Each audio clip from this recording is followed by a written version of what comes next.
cuento de Cenicienta, porque Ruth era de Moab y ella no pertenecía a la alta sociedad, pero se casó con el soltero más perseguido de Belén, cuyo nombre era Booz. La doncella de Moab se casó con el soltero de Belén. Es como un cuento de Cenicienta, realmente lo es. Y amamos las historias de amor. Unas universitarias en su dormitorio estaban orando: Señor, danos corazones limpios, danos corazones puros. Señor, danos novios. Y todas las muchachas respondieron: amén. Nos fascinan las historias de amor. Ahora permítame hablar acerca del trasfondo de este libro. Fue escrito en tiempos muy difíciles. Fue escrito en tiempos de los jueces. Y si está en el libro de Ruth, simplemente retroceda al libro de Jueces y observe el último versículo en el libro de Jueces que dice esto: en estos días no había rey en Israel. Cada uno hacía lo que bien le parecía. Es decir, eran tiempos difíciles. Eran días espiritualmente y nacionalmente tenebrosos. Había caos, apostasía y anarquía en la nación. Eran días económicamente tenebrosos, había hambre, eran días domésticamente tenebrosos, como lo vamos a ver. En todo sentido eran tiempos difíciles. Y aún así, después del libro de Jueces, tenemos el libro de Ruth. Está allí como una estrella deslumbrante en medio de la noche oscura. Como una gardenia en un desierto árido de desesperación. Y realmente el libro de Ruth es una brillante esperanza. Escúcheme, es brillante esperanza para los días tenebrosos. Amigos, estos son días tenebrosos, pero hay una esperanza resplandeciente. Y quizás como Ruth, usted va a enfrentar días tenebrosos, problemas, tiempos de desesperación, y Jesucristo llegará a ser para usted lo que Booz fue para Ruth. Y cuando usted dé su corazón a Jesucristo, va a encontrarse en medio de una hermosa historia de amor. Vamos a ver tres cosas en este capítulo. Tres cosas. En primer lugar, vamos a ver lo que voy a llamar el principio de la libertad de escoger. El principio de la libertad de escoger. Le invito a leer Ruth, capítulo 1, versículo 1. Aconteció en los días que gobernaban los jueces que hubo hambre en la tierra, y un varón de Belén. A propósito, Belén era donde Jesús nació, Belén de Judá. La palabra Belén significa casa de pan. Un varón de Belén de Judá fue a morar en los campos de Moab, él y su mujer y 2 hijos suyos. El nombre de aquel varón era Elimelech, y el de su mujer Noemí, y los nombres de sus hijos eran Malón y Kelión, efrateos de Belén de Judá. Llegaron pues a los campos de Moab y se quedaron allí. Ahora, los moabitas, como vamos a ver, eran los archienemigos de Israel. Ellos eran una raza obscena, pagana, y era un lugar obsceno y pagano. Y aquí está un hombre de la nación de Israel, y como había hambre en el país, tomó una decisión, y le dice a su familia: Malón, Kelión, Noemí, vengan. ¿A dónde vamos, papá? Bueno, parece que va a haber hambre aquí. Nosotros nos iremos a Moab. Se fueron a ese país maldito. Él tomó una decisión. Y fue una mala decisión, como vamos a ver. Fue una decisión que marcó su vida con tragedia, pero él tomó esa decisión. Permítame decir algo acerca de las decisiones, porque todo el capítulo aquí, en mi estimación, se basa en las decisiones. Y recuerda el título del mensaje: es la decisión lo que determinará el destino. Somos libres de escoger. Eso es lo que no nos hace máquinas, sino personas. Es lo que nos hace moralmente responsable. Por favor, anote al margen de Deuteronomio capítulo 30, versículo 19. A los cielos y a la tierra llamo por testigos hoy contra vosotros, que os he puesto delante la vida y la muerte, la bendición y la maldición. Escoge pues la vida para que vivas tú y tu descendencia. Les ruego que todos me presten atención, también los que escuchan por la radio o televisión. Hoy Dios pone ante nosotros la misma opción, la vida o la muerte, la bendición o la maldición. Y somos libres de escoger. Y Dios dice, escoge la vida. Usted es libre de escoger, ¿lo comprende? Usted no es una máquina, no es una víctima del destino. Vote su horóscopo, usted es libre de escoger. Pero ahora escúcheme, usted no es libre para no escoger. Usted no puede decir, yo no escogeré entre la vida y la muerte. Negarse a la vida es escoger la muerte. Usted no es libre para no escoger. Al final de este servicio, les daré la oportunidad de tomar la decisión de entregarse a Cristo. Si no es un creyente, usted tomará una decisión. Si dice, no voy a tomar una decisión, sí lo hará. Si decide no dar su corazón a Jesús, eso es una decisión. Usted decidió no hacerlo. Verá, rechazar a Cristo es escoger no tener a Cristo. No existe ninguna manera en que usted pueda escaparse de tomar una decisión hoy. Siempre escogemos. Jesús dijo, el que no es conmigo, contra mí es. Usted es libre de escoger. Usted no es libre para no escoger y usted no es libre de escoger las consecuencias de su decisión. Eso es muy importante. Usted es libre de escoger, pero no es libre de escoger las consecuencias de su decisión. Es libre de escoger lanzarse de un edificio de 10 pisos. Pero después de que haya saltado del edificio, lo que usted escogió libremente hacer empieza a escoger usted. Usted no es libre de escoger las consecuencias de su decisión. Las personas hablan acerca de libertad, hablan del amor libre, pero no son libres de escoger las consecuencias. Actualmente lo estamos viendo en el país hoy. La vil epidemia de enfermedades venéreas y preciosos bebitos que deberían nacer en hogares llenos de amor. Muchos pasan por la fábrica del aborto. Ellos hablan de su libertad de escoger. ¿Por qué no terminan esa frase? Su libertad de escoger asesinar a un bebé. Libertad de escoger. Ellos dicen, decidimos no tener este bebé. No. Usted no es libre. Simplemente es libre de escoger si tendrá un bebé vivo o un bebé muerto. Porque va a tener un bebé. Verá, usted es libre de escoger, pero no es libre para no escoger. Y no es libre de escoger las consecuencias de su decisión. Primero usted toma su decisión y después su decisión escoge por usted. El primer punto que quiero que usted entienda es el principio de la libertad de escoger. El segundo punto en este capítulo. Primero, el principio de la libertad de escoger. Número 2, los problemas de una decisión equivocada. El principio de la libertad de escoger, el problema de una decisión equivocada. Ahora, lo que este hombre hizo fue entrar en la tierra de Moab cuando él no tenía por qué ir ahí. Él descendía de buen linaje, conocía la verdad, él nació en Belén, y Belén, usted sabe, fue donde nuestro Salvador nació. Pero Elimelech, y a propósito, el nombre Elimelech quiere decir, mi Dios es el rey. Él evidentemente tenía una familia maravillosa, porque descendía del tipo de herencia que le dio un nombre como ese. ¿Por qué razón tomó una mala decisión? Estamos hablando acerca de los problemas de una decisión equivocada. El versículo 1 nos dice que había hambre en la tierra. Él estaba siendo motivado por lo físico y no por lo espiritual. Y Satanás había susurrado en su oreja, Elimelech, un hombre tiene que vivir. Sabía que eso es una mentira. No tenemos necesariamente que vivir, sino que morimos y después comparecer ante Dios. Pero lo que Elimelech hizo fue decir, mire, yo sé lo que Dios ha dicho, sé que Dios ha prometido bendecirme, pero tengo que cuidar de mí mismo. Y puso lo físico sobre lo espiritual. ¿Cuál fue la consecuencia de esa decisión? Fue la muerte. Mire por favor el versículo 3. Y murió Elimelech, marido de Noemí, y quedó ella con sus 2 hijos, los cuales tomaron para sí mujeres moabitas. El nombre de una era Orfa y el nombre de la otra Ruth, y habitaron allí unos 10 años, y murieron también los 2, Malón y Kelión, quedando así la mujer desamparada de sus 2 hijos y de su marido. Ahora, ¿por qué salió? ¿Por qué dejó Belén? Él dejó Belén porque tenía miedo de no poder sobrevivir.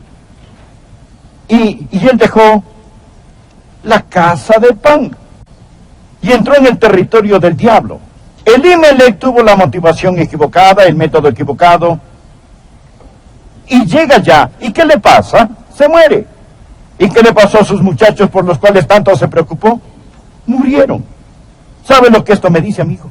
Amigo, usted no puede huir. Usted necesita ponerse en paz con Dios. Ahora, quiero pasar al tercer y más importante punto de este mensaje. Deseo que vea las bendiciones. Quiero que vea el poder de una decisión sabia.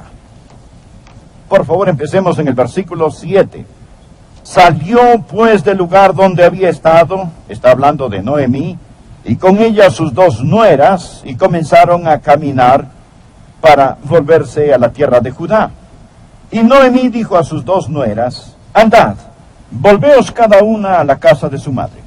Jehová haga con vosotras misericordia, como la habéis hecho con los muertos y conmigo. Os conceda Jehová que halléis descanso, cada una en casa de su marido.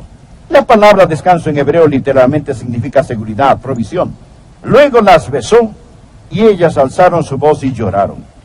Bueno, ya sabe usted, cuando hay un grupo de mujeres juntas, eso es lo que van a hacer. Así que están llorando. Y le dijeron, ciertamente nosotras iremos contigo a tu pueblo. Ambas, Orfa y Ruth, dijeron, no, nosotros nos iremos contigo. Ahora veamos el versículo 11. Y Noemí respondió, volveos, hijas mías, ¿para qué habéis de ir conmigo? ¿Tengo yo más hijos en el vientre que puedan ser vuestros maridos? Volveos, hijas mías, e idos, porque yo ya soy vieja para tener marido. Y aunque dijese esperanza tengo, y esta noche estuviese con marido, y aún diese a luz hijos, ¿habías vosotros de esperarlos hasta que fuesen grandes? Incluso dijo Noemí, si tuviera un esposo, si pudiera concebir, si tuviera bebitos, ellos no podrían casarse con ustedes. ¿Habíais de quedaros sin casar por amor a ellos? No, hijas mías, que mayor amargura tengo yo que vosotras, pues la mano de Jehová ha salido contra mí. Ahora ella está culpando a Dios por sus problemas que realmente no procedían de él. Y ellas alzaron otra vez su voz y lloraron, y Orfa besó a su suegra, mas Ruth se quedó con ella. Este es un versículo muy importante. ¿Sabía que tenemos los que besan y los que se quedan? Los que besan son los que se conmueven con sentimiento, pero no realmente toman decisión de entregarse a Jesús. Y se dará cuenta que Orfa besó a su suegra, pero Ruth se quedó con ella. Ahora note el versículo 15. Y Noemí dijo, he aquí tu cuñada se ha vuelto a su pueblo y a sus dioses. Subráyelo. Vuélvete tú tras ella. ¿Se puede imaginar a una persona tan alejada del Señor como Noemí que les dijo, regresen a sus dioses paganos? ¡Qué pésimo consejo fue ese! Pero note lo que le contestó Ruth. Esta sí es una decisión sabia. Estoy hablando acerca del poder de una decisión sabia. Escúchelo. Respondió Ruth.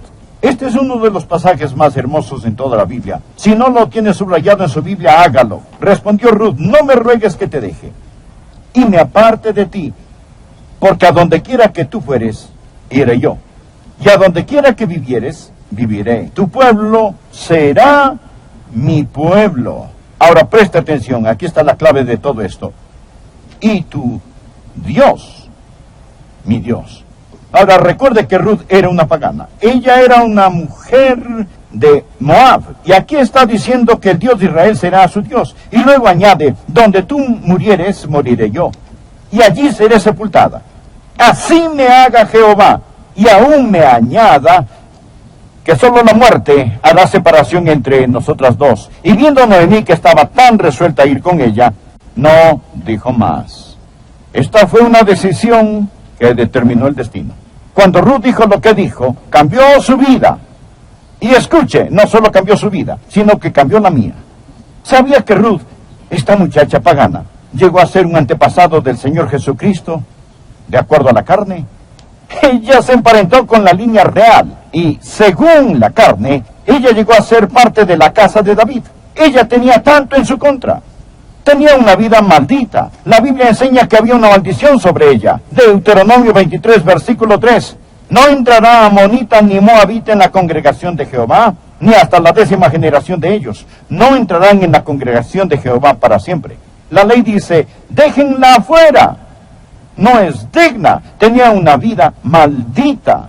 Y vamos a ver que lo que la ley no pudo hacer. Dios abrió la cortina de la noche, dejándola abierta con la estrella de la esperanza, porque esta mujer tomó una decisión sabia. Este es todo el mensaje. Aquí tenemos todo el mensaje.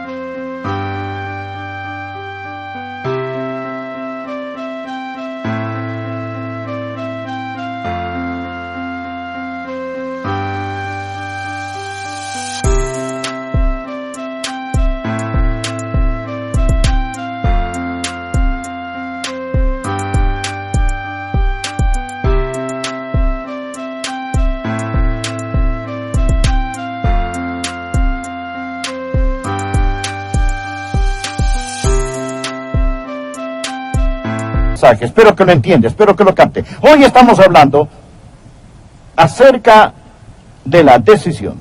Es la decisión lo que determina el destino. Existe el principio de la libertad de escoger.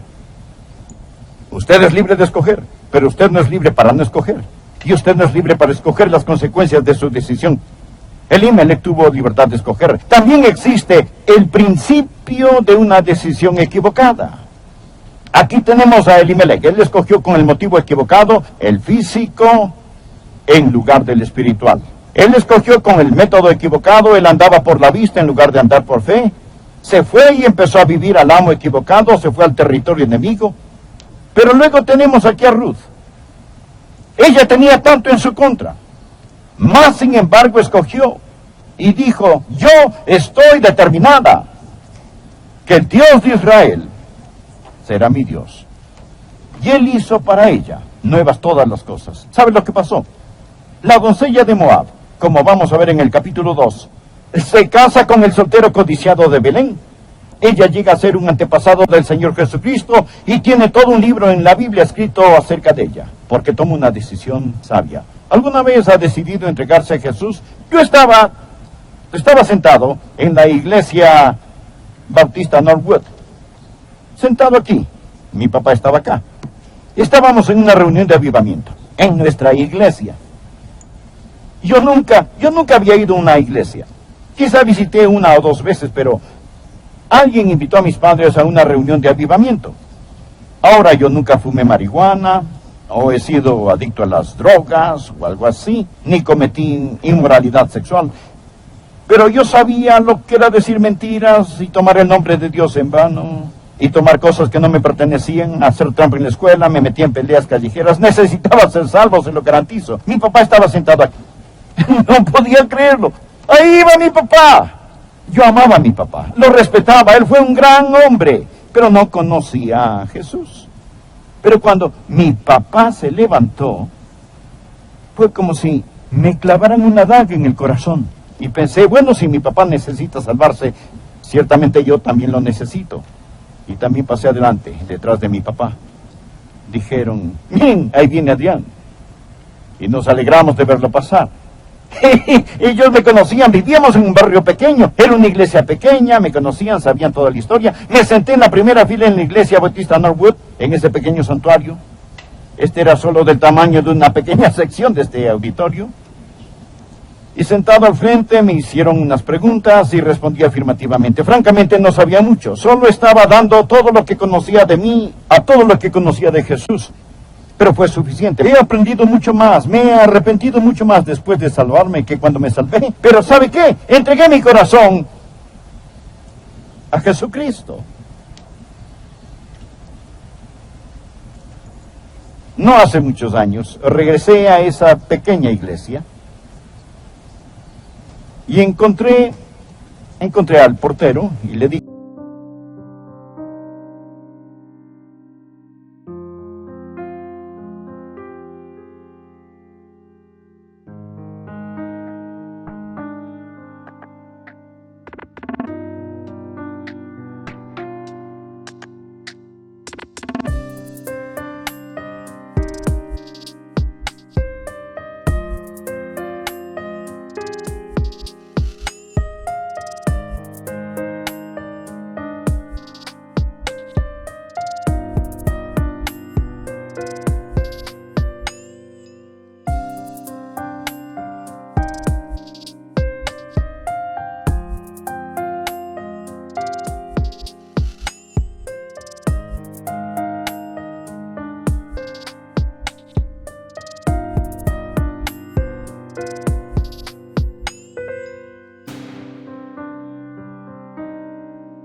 ¿me permite entrar? La iglesia se había vendido a otro grupo.